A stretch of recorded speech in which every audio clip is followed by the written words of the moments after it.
Selamat pagi Bapak Ibu Saudara sekalian. Ya saudara, di dalam rangkaian tema 1 bulan ini seperti yang Bu Sukve sudah bilang, bahwa kita dalam 1 bulan ini akan merenungkan berbagai macam disiplin rohani, yaitu alat yang Tuhan berikan untuk pertumbuhan kerohanian kita. Nah, hari ini kita akan secara khusus melihat satu disiplin, yaitu tentang puasa. Nah, saya kurang tahu ya kenapa saya yang dikasih puasa, apa karena saya kelihatan kayak puasa terus jadi kurus, makanya saya yang disuruh khotbah begitu ya. Mungkin kalau Ko Ardi yang khotbah kurang menjanjikan ya. Enggak Pak ya, bercanda.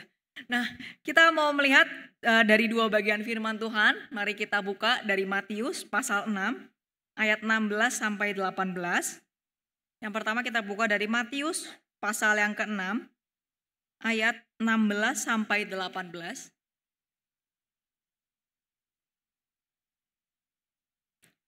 Jika sudah menemukannya, saya ajak kita untuk baca bergantian. Saya ayat 16, saudara-saudara ayat 17, kita bergantian seterusnya sampai ayat 18 ya.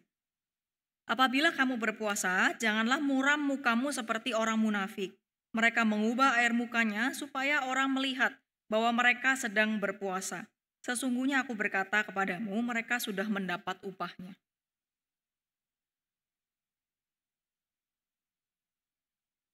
Supaya jangan dilihat oleh orang bahwa engkau sedang berpuasa, melainkan hanya oleh Bapamu yang ada di tempat tersembunyi.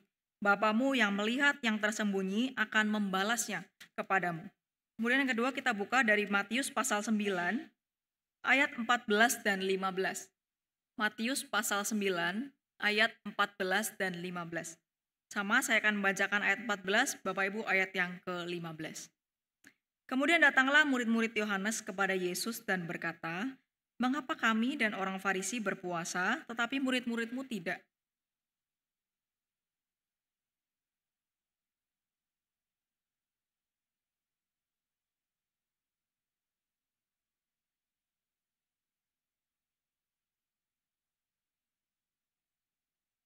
Ya, demikian pembacaan firman kita. Bapak Ibu boleh tetap membuka di Matius yang ke-6 ya, untuk kita lihat bersama-sama nanti. Nah, Bapak Ibu Saudara, kalau kita bicara soal disiplin rohani begitu ya, maka yang terpikirkan yang ada di otak kita atau di otak saya ya minimal ya, yang sering kelihatan adalah berdoa, membaca firman Tuhan dan beribadah ya. Dan mungkin persembahan. Jadi ini 4 atau 5 elemen yang lain gitu ya, itu sangat sering disinggung. Misalnya di dalam saya mengajar sekolah minggu, ketika saya bilang kepada anak-anak, ayo kita harus bertumbuh seperti Tuhan Yesus. Apa yang harus kita lakukan? Maka anak-anak akan jawab, berdoa lause, oh iya betul. Baca firman lause, sekolah minggu lause, persembahan, oh iya betul. Tapi kok berpuasa nggak pernah ya kayaknya. Ayo berpuasa begitu ya, kayaknya belum pernah ada. Nah, ini memang salah satu disiplin rohani yang mungkin jarang disinggung dan mungkin ditakuti begitu ya oleh kita. Setiap kali mungkin setahun sekali minimal gereja kita mengadakan hari puasa itu prapaskah gitu ya. Waktu udah gereja mengumumkan mari kita sama-sama berpuasa untuk mengingat momen prapaskah. Waduh saudara, ada banyak pemikiran-pemikiran. Aduh saya mah orangnya laparan, gak bisa kalau puasa. Aduh saya mah orangnya jam makannya harus tepat di situ tuh. Kalau nggak saya bisa sakit gitu. Aduh pekerjaan saya berat, kalau saya puasa nanti gak fokus, malah fokus mikirin perut kosong begitu. Nah saudara, jadi berpuasa ini kayak jadi momok gitu ya. Tiap kali puasa, aduh takut kalau puasa begitu ya. Jadi ini kayaknya kurang relevan deh gitu ya buat zaman sekarang. Zaman dulu mungkin boleh. Nah saudara, padahal ini adalah salah satu disiplin rohani yang diteladankan sendiri oleh Tuhan Yesus. Dan Tuhan Yesus expect ya, berharap kita juga melakukannya sebagai momen yang seterusnya begitu, berkelanjutan. Nah tapi kita perlu tahu dulu puasa itu apa. Nah hari ini kita belajar saudara, bahwa puasa itu bukan sekedar tahan diri lapar, tahan diri dari makanan, tapi adalah sebuah ekspresi kerinduan yang dalam akan Allah. Jadi puasa bukan sekedar tahan lapar, tahan haus, tapi ada sebuah ekspresi yang sedang kita keluarkan kepada Tuhan, bahwa kita itu rindu kepada Allah. Lah kok bisa? Nah, saya ingin kita melihat dulu beberapa pemikiran yang salah dulu ya tentang puasa. Yang pertama saudara, doa puasa bukan cara untuk diet saudara ya. Nah jadi ada orang yang misalkan berkata, oh ya saya mau doa puasa ya. Saya dengan tanda ditebalkan tuh doa puasa ya, bukan hanya puasa.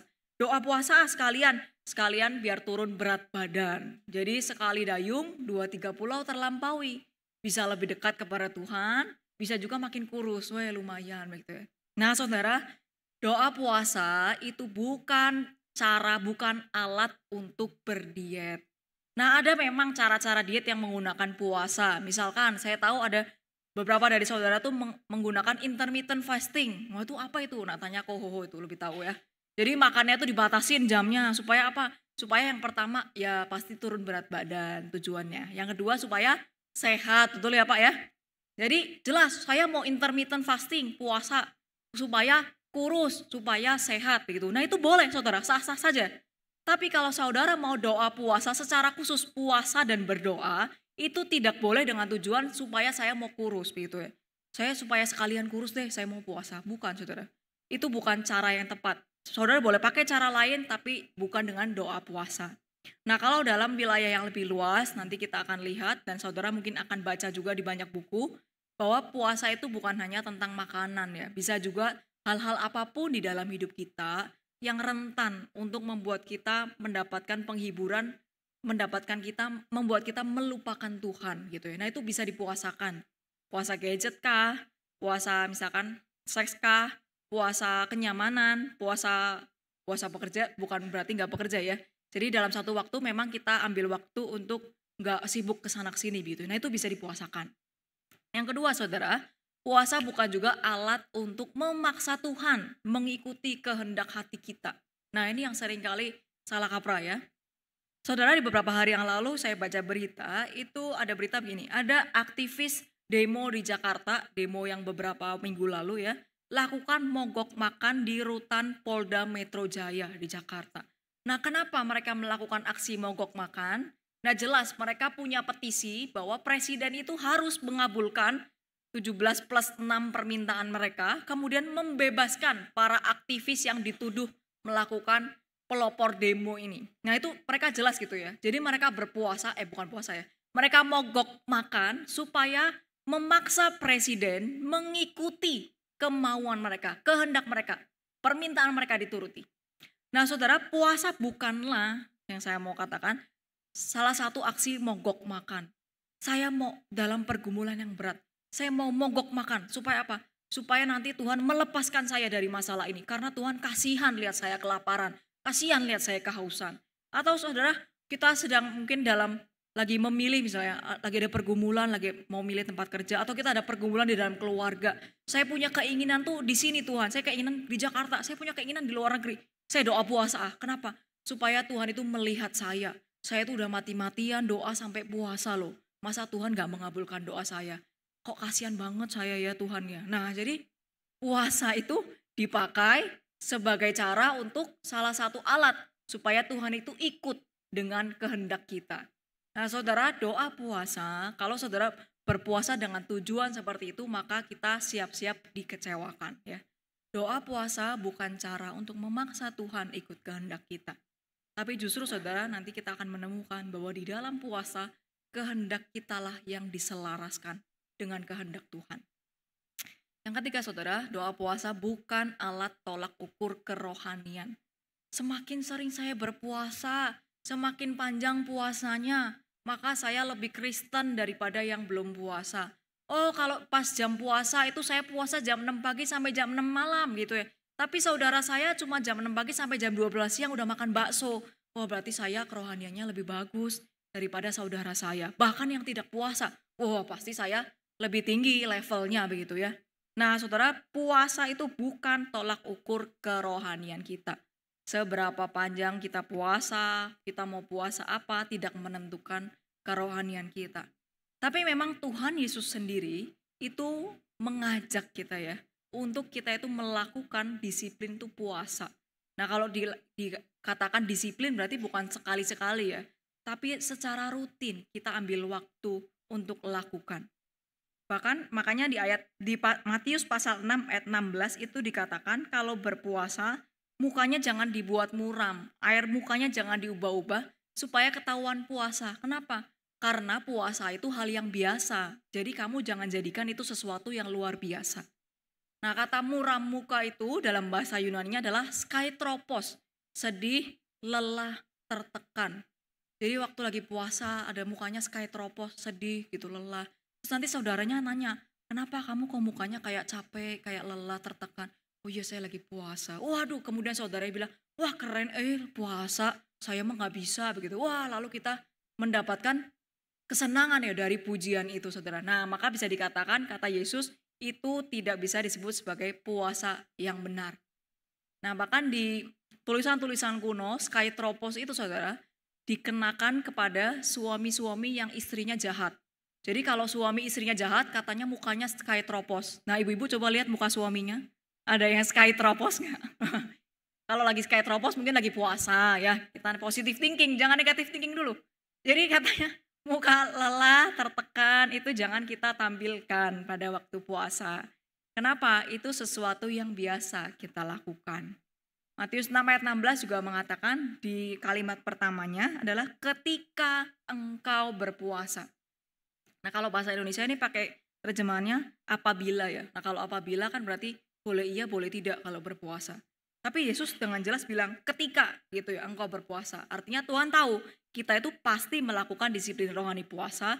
Makanya ketika kamu puasa ini loh ada guide-nya yang boleh dilakukan, do and don'ts gitu. Ini boleh, ini nggak boleh begitu ya.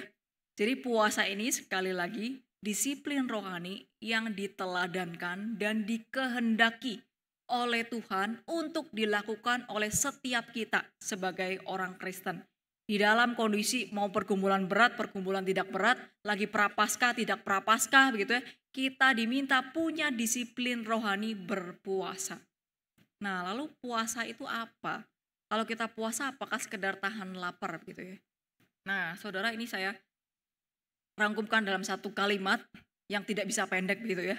Puasa adalah sebuah tindakan sukarela menahan diri dari makanan atau kesenangan tertentu untuk waktu tertentu. Nah ini kita garis bawahi sendiri. Jadi puasa itu ada jangka waktunya, tidak selama-lamanya ya kita puasa. Lalu puasa itu adalah menahan diri saudara, bukan menyangkal. Saya mah memang gak butuh makan, saya gak butuh minum, saya gak butuh hiburan. Nah itu saudara namanya menyangkal saudara. Tapi kita tahu kita itu butuh makanan, kita butuh hiburan, butuh es krim, sekali-kali butuh shopping gitu ya. Nah, tapi yang butuh-butuh itu, yang sepertinya butuh, itu dalam satu waktu kita tahan diri secara sukarela untuk cari kesenangan yang lebih tinggi.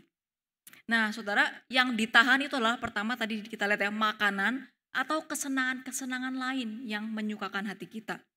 Nah, jadi saudara tidak bisa bilang saya ini suka marah-marah, saya suka iri hati, saya suka menipu orang, saya suka ngomong kasar. Oh, saya mau puasa ah. Puasa apa? Puasa tidak marah-marah. Saya mau puasa tidak bentak-bentak suami saya. Saya mau puasa tidak ngomel sama anak saya. Nah saudara itu bukan sesuatu yang dipuasakan. Ya, puasa itu kan jangka waktu tertentu. Kalau marah-marah, ngomong kotor, ngomong kasar begitu ya, iri hati, kesombongan, itu jangan dipuasakan saudara. Dibuang jauh-jauh ya. Jangan sampai itu ada lagi di dalam hidup kita ketika kita percaya pada Tuhan Yesus. Jadi saudara jangan kita bilang saya mau puasa apa? Saya mau puasa ngomong kasar. Yay, belum puasa itu namanya saudara ya. Belum melakukan puasa itu, belum sesuai tujuannya. Puasa yang dikehendaki adalah yang memang esensial gitu ya. Pertama memang makanan yang kita puasakan, lalu hiburan-hiburan lain yang kita tahan. Untuk apa? Tujuannya merendahkan diri di hadapan Allah supaya kita fokus berdoa. Energi yang kita keluarin buat milih makanan, buat masak, buat nungguin GoFood. Nah itu energinya dipakai untuk berdoa saudara di dalam puasa. Jadi waktu puasa nggak bisa, oh saya mau tidur aja 12 jam supaya puasanya kerasa pendek. Nah itu saudara belum puasa. Lalu puasa juga digunakan untuk pertobatan ya. Ada dosa yang saya tahu ini tuh mendukakan sekali hati Tuhan begitu. Saya mau lepas. Saya puasakan supaya Tuhan kasih saya kekuatan menangkal dosa ini. Dan puasa juga adalah nanti pada akhirnya kita mendapat persekutuan yang lebih dalam dengan Kristus. Jadi saudara puasa ini salah satu disiplin yang sangat indah kalau kita bisa lakukan secara rutin di dalam kehidupan kita. Lalu apa sih esensi ya? Esensi dasar sekali dari puasa. Kalau Bapak Ibu nanti baca dengar-dengar khotbah ada 10 tujuan berpuasa. Nah saya tidak mungkin kasih 10-10-nya. Saya mau kasih 2 aja saudara, esensi dasar sekali. Kenapa kita itu sebagai orang Kristen harus berpuasa. So, yang pertama itu esensi dari puasa itu adalah menunjukkan kerinduan kita yang dalam akan Tuhan. Soalnya di Matius pasal 9 ayat 14 sampai 15 itu diceritakan ada murid-murid Yohanes itu datang kepada murid-murid Tuhan Yesus. Nah, mereka tanya pertanyaan begini, Tuhan, saya ini muridnya Yohanes sama orang-orang Farisi itu berpuasa, tapi kok murid-murid engkau tidak berpuasa seperti kita? Nah, jadi mereka menilai bahwa mereka itu lebih saleh daripada murid-murid Tuhan Yesus yang tidak berpuasa. Nah, pada saat itu Tuhan tidak bilang, sekarang mah puasa nggak perlu, itu mah zaman perjanjian lama gitu ya. Enggak, Tuhan tidak bilang begitu. Tuhan berikan perumpamaan begini, saat ini murid-murid itu dalam kondisi bersama dengan pengantin wanita. Pengantin wanitanya adalah Tuhan Yesus ya. Kalau orang lagi bersama-sama dengan pengantin wanita itu berarti lagi momen apa saudara? Momen pernikahan ya, pesta perkawinan. Nah saya mau tanya ya, apakah ada di antara saudara ya yang diundang mau datang ke pesta perkawinan, kemudian dengan satu resolusi, saya mau datang untuk puasa. Saya mau datang ke pesta perkawinan, saya tidak akan makan, saya tidak akan minum, saya mau puasa di pesta itu. Ada saudara? Nah saudara pasti kita waktu datang ke pesta perkawinan, kita akan apa? Makan, kita akan minum gitu ya. Kenapa? Karena kita lagi bersuka cita gitu ya. Kita merayakan kebahagiaan yang mungkin dirasakan oleh teman kita, saudara kita ya. Wah ada pengantin wanita bersama-sama dengan kita, masa kita puasa? Puasanya kapan dong? Puasanya ya selesai pernikahan, mau puasa sebulan, 2 bulan, setahun juga boleh gitu ya. Yang penting pada waktu pesta perkawinan itu kita tidak berpuasa. Nah itu gambaran puasa yang diceritakan oleh Tuhan Yesus. Pada waktu itu murid-murid sedang ada bersama dengan Tuhan Yesus dan mereka dalam kondisi yang sangat sukacita. Kenapa? Karena mereka melihat sendiri bagaimana Allah yang mereka tunggu-tunggu sepanjang zaman itu akhirnya datang sebagai manusia. Aduh betapa sukacitanya sekarang saya bersama-sama dengan Allah begitu ya. Saya mau makan, mau minum, berpesta bersama dengan Allah. Lalu Tuhan tambahkan belakangnya, tapi nanti ada saatnya berpuasa. Kapan? Ketika Yesus itu diambil dari mereka, yaitu menunjuk pada momen Yesus itu disalibkan dan naik ke atas surga. Pada waktu itulah mereka akan berpuasa. Kenapa berpuasa? Karena mereka kangen sekali dengan Tuhan Yesus.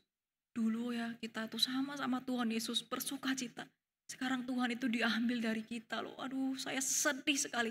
Saya rindu sekali, kangen sekali ketemu dengan Tuhan Yesus. Makanya mereka berpuasa. Saudara.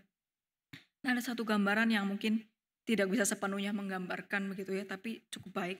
Nah saudara, saya dari sejak SMA itu saya berkelana merantau kemana-mana begitu. Waktu saya SMA saya pindah ke Bandung, kemudian setelah selesai itu saya pindah ke Malang, habis dari Malang saya pindah Surabaya, habis dari Surabaya saya pindah ke Bandung, nanti dari Bandung saya pindah kemana lagi gitu ya. Jadi selalu berpindah-pindah begitu hidupnya.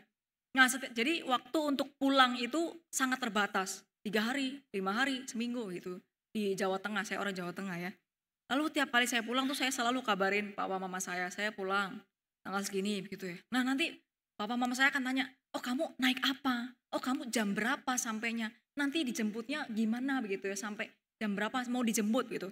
Saya selalu bilang, Pa, Ma saya sudah besar, sudah tua begitu ya. Gak perlu dijemput lah, saya bisa naik Grab sendiri, saya bisa pulang sendiri ke rumah. Tapi mereka gak mau bilang, Gak kasih tiket keretanya kasih begitu ya. Nanti papa mau jemput, mama mau jemput.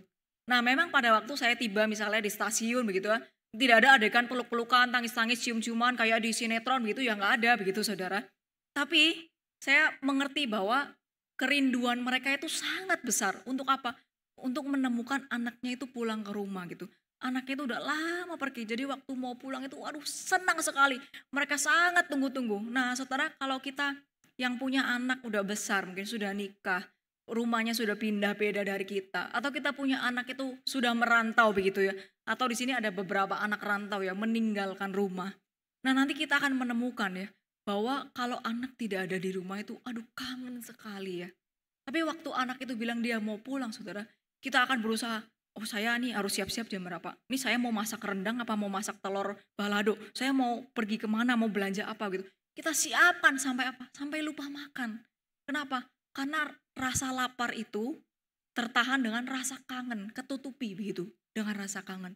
Nah, Saudara, ini gambaran puasa juga yang diberikan oleh Tuhan Yesus kepada kita. Waktu kamu itu tahan lapar, kamu bukan lagi diet gitu ya, bukan saya lagi mau kurus, bukan. Tapi kita lagi berteriak gitu ya kepada Tuhan, mau kasih tahu kepada Tuhan, aduh Tuhan, saya tuh kangen banget loh sama Tuhan. Tuhan, ayo datang kedua kali, tolong supaya kehendakmu itu jadi di bumi ini lewat hidup saya. Makanya saya mau puasa. Saya sekarang tak rela tahan lapar. Kenapa? Karena saya ingin punya kelaparan yang lebih besar, yaitu lapar dan haus akan kebenaran firman Tuhan. Terus makanya waktu kita bicara soal puasa, walaupun memang ada puasa gadget misalnya ya, ada puasa media sosial, puasa nonton misalnya, dan puasa-puasa yang lain yang bisa memberikan hiburan, tapi memang yang terutama itu adalah puasa makan, Saudara. Orang Kristen perlu menerapkan disiplin puasa makan. Kenapa? Karena Yesus sendiri menggambarkan dirinya sebagai roti hidup. Bukan Instagram hidup, TikTok hidup, bukan, Saudara ya. Roti hidup. Kenapa? Roti hidup itu bisa mengenyangkan kita. Selama kita ada di dunia, kita itu dikenyangkan oleh makanan-makanan, roti-roti yang fisik. Tapi waktu kita puasa, Saudara, kita ini lagi berkata kepada Tuhan, Tuhan, saya tahan roti yang fisik ini karena saya tahu roti yang hidup itu lebih bisa mengenyangkan saya. Waktu kita puasa makanlah, maka kita benar-benar bisa mengerti perkataan Tuhan Yesus yang bilang, akulah roti hidup. Kalau tidak ada aku, kalau kamu tidak punya aku, maka kamu tidak akan hidup. Itu kita dapatkan hanya waktu kita puasa makan, hanya waktu kita kelaparan dan tidak. Jadi Saudara, puasa ini sangat dalam maknanya, bukan hanya sekedar tahan makan. Lalu yang kedua, Saudara, Bapak Gereja Agustinus juga mengatakan bahwa ketika di dalam puasa, puasa itu bisa menunjukkan kecenderungan hati kita yang berdosa. Nah, maksudnya bagaimana? Nah, Saudara, kita di dalam hidup itu banyak sekali hiburan ya. Kita bisa dapat hiburan lewat makanan, bisa dapat hiburan lewat piknik, jalan-jalan. Kita bisa dapat hiburan lewat bekerja, ada orang suka bekerja. Kita bisa dapat hiburan lewat nonton, semua hal bisa jadi hiburan kita. Nah, kadang hiburan-hiburan itu sesuatu yang baik ya, yang Tuhan berikan. Tapi itu bisa membuat kita jadi tidak bisa melihat diri, introspeksi diri. Waktu kita merasa sakit, merasa tidak nyaman, kita cepat-cepat gitu ya. Aduh, saya kayaknya ini hari ini lagi kurang enak moodnya. Langsung mikir, nanti saya mau makan cuangki serayu atau bakso Malang ya. Nah, jadi langsung ya, ketidakenakan kita, kenyamanan kita, langsung kita tutupi dengan makanan. Waktu kita merasa kita ini lagi habis dimarahin orang, aduh perasaan tuh kurang baik jadi emosi juga. Ya udah kita scroll IG deh, nonton YouTube deh, lihat video-video yang lucu-lucu. Kemudian kita kasih ke grup keluarga gitu ya, grup pelayanan supaya apa? Oh supaya yang lain juga jangan serius-serius teuing lah, ketawa-ketawa sama saya begitu ya. Nah, jadi hiburan-hiburan itu yang Tuhan tempatkan sebagai berkat buat hidup kita, itu terkadang bisa disalahgunakan untuk menutupi kecenderungan hati kita yang berdosa. Karena kita nggak siap nih menghadapi kemarahan. Karena saya nggak siap nih menghadapi kekecewaan. Karena saya nggak siap nih untuk berhadapan dengan ketidaknyamanan. Maka saya lari, saya pakai cara lain untuk menutupi ketidaknyamanan itu. Nanti pada waktu kita menerapkan disiplin puasa, Saudara, terutama puasa makan ya, kita akan menemukan, pada waktu puasa, ini orang kok marah-marah terus ya, istri dimarahin, mbak dimarahin, bahkan tukang sapu di jalan juga ikut dimarahin gitu, marah-marah gitu kalau puasa. Lalu kita akan bilang gini, ya namanya juga orang puasa ya, kalau orang lapar kan emosian, wajar lah. Nah, jadi kita mewajarkan ya. Nah, tapi kalau kita semakin sering berdisiplin, semakin sering disiplin, pada waktu berpuasa kita berdoa, kita melihat kepada diri, nanti saudara kita jangan-jangan, saudara kita akan menemukan, ternyata saya itu marah-marah bukan karena lapar. Tapi memang di dalam hati saya itu banyak kemarahan yang saya itu belum pernah keluarkan. Jadi waktu lapar itu jadi pemicu itu marahnya itu keluar dengan besar. Jadi saudara justru pada waktu kita dalam kondisi tidak nyaman, dalam kondisi lapar, di waktu itulah Tuhan memakai kondisi ketidaknyamanan itu menjadi alat untuk memurnikan kita. Kita serahkan kemarahan kita kepada Tuhan. ketakutan kita yang kita tutupi dengan makan-makan donat gitu, makan makanan manis gitu, kita serahkan pada Tuhan. Kekhawatiran kita serahkan pada Tuhan. Jadi puasa bisa menjadi alat yang sangat powerful untuk membuat kita, membentuk kita semakin serupa dengan Tuhan ketika dijalani dengan tepat. Suatu kali ada seorang pendeta, itu bernama pendeta Stephen May di Amerika ya. Di dalam salah satu khotbahnya dia itu bercerita, dia punya seorang teman. Temannya itu anaknya mau bercerai. Lalu karena tahu anaknya mau bercerai, temannya ini doa puasa. Panjang sekali waktunya. Nah, pendeta Stephen ini kemudian tanya kepada temannya, memang dengan cara kamu mogok makan, dengan cara kamu tahan lapar gitu, apakah kemudian anakmu tidak jadi bercerai gitu? Lalu temannya bilang begini, oh enggak, waktu saya puasa memang enggak semerta-merta kemudian nanti mungkin anak saya tidak jadi bercerai. Tapi saya puasa, saya doa supaya Tuhan itu kasih hikmat buat anak saya. Kalau ada penyelesaian yang lebih baik, supaya Tuhan tunjukkan, tuntun dia, guide jalannya.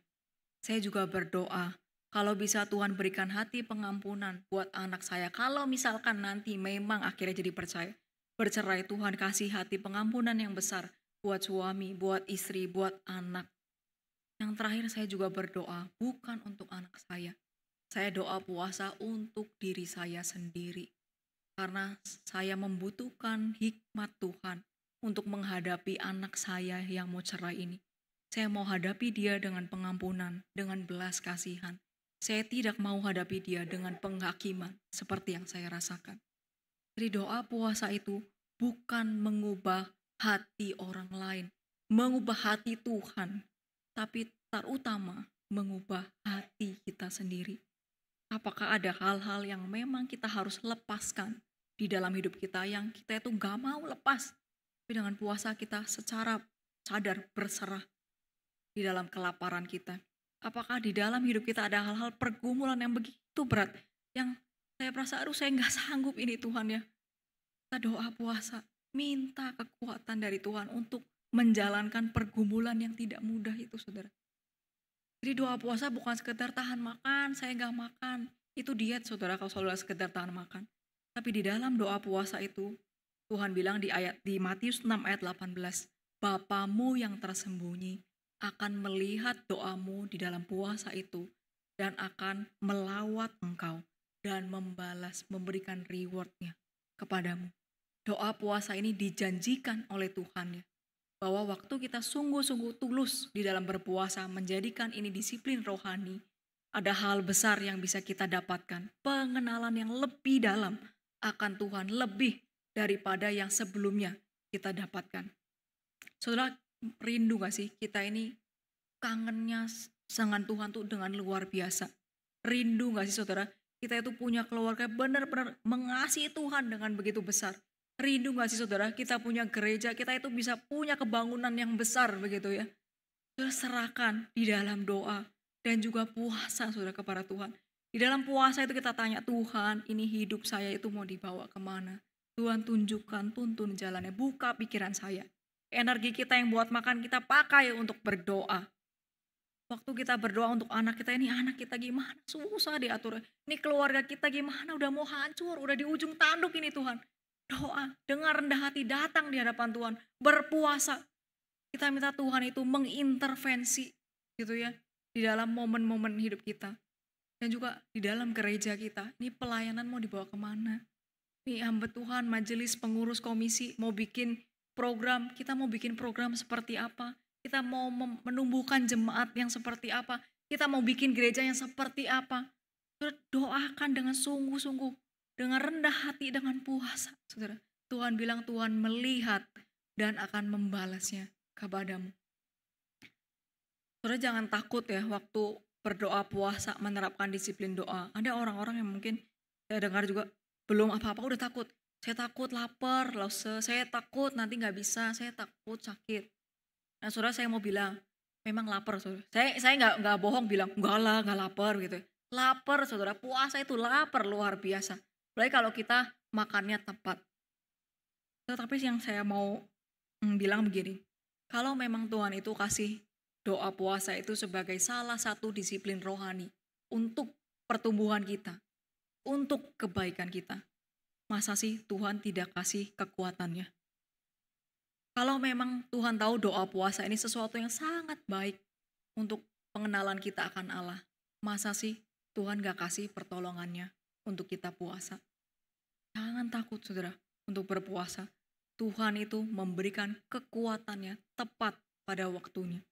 Nah saudara nanti, ini khotbah ya, saudara nanti boleh baca, dengerin khotbah, baca buku untuk tahu jenis-jenis puasa apa saja yang bisa saya lakukan. Berapa lama saya harus puasa. Nah saudara boleh cari tahu sendiri.